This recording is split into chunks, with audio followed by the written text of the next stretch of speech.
Well, I'll give it to you straight. First things first, right off the bat, sat here, watch that whole Niner game. Can honestly tell you the first half of that game, Niners had no business climbing back into that. But man, we had one hell of a second half and came back. We had a lead in that game. And the worst thing about it was we left too much time on the clock for Aaron Rodgers. Story of any fan of any football team that's played against the Packers for the past however long he's been throwing the ball there, 15 years, however long it is. Tip my hat to my good friend Mike Pico. You got a damn good football team, 2-1. Niners folded 2-1 as well in their own division.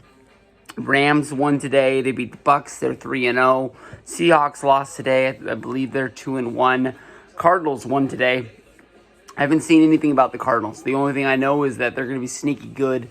And when the Niners line up against them, I got to remember who they are. Man, I got a lot of sun today out there in the field playing softball today. But I was able to stay awake, big boy pants today for the whole game. Niners, like I said earlier, played like trash in the first half. Right before halftime, Trey Lance saved our butts. They got into the end zone on, I believe, a 2-yard run where he just kept the ball and just ran around the corner, put us on the board. We were able to go into the halftime only down 17-7. Would have been a whole different game if we would have came out in the second half basically down 17-0. So I'm glad that Lance was able to take it right there for anybody that's going to be leading the charge, basically saying that Garoppolo taking those 3 sacks, Garoppolo's fumble, I guess you can call it, Garoppolo's interception when he was going long for Kittle early in the first half, if that's anybody's reason to bench this guys.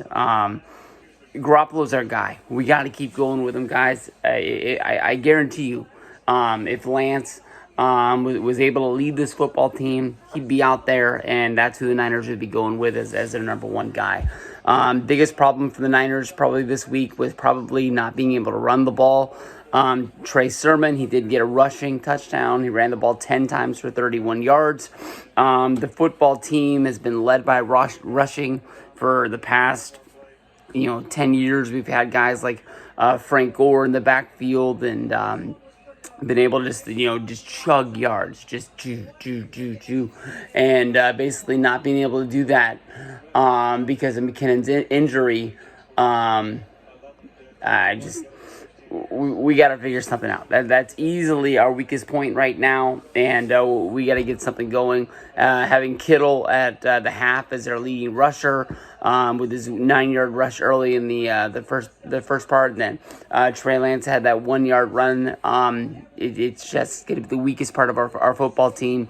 I know the NFL isn't really big for in-season trades or something like that, and pretty much your roster is who your roster is, but we got to get this going, guys, and we got to figure something out.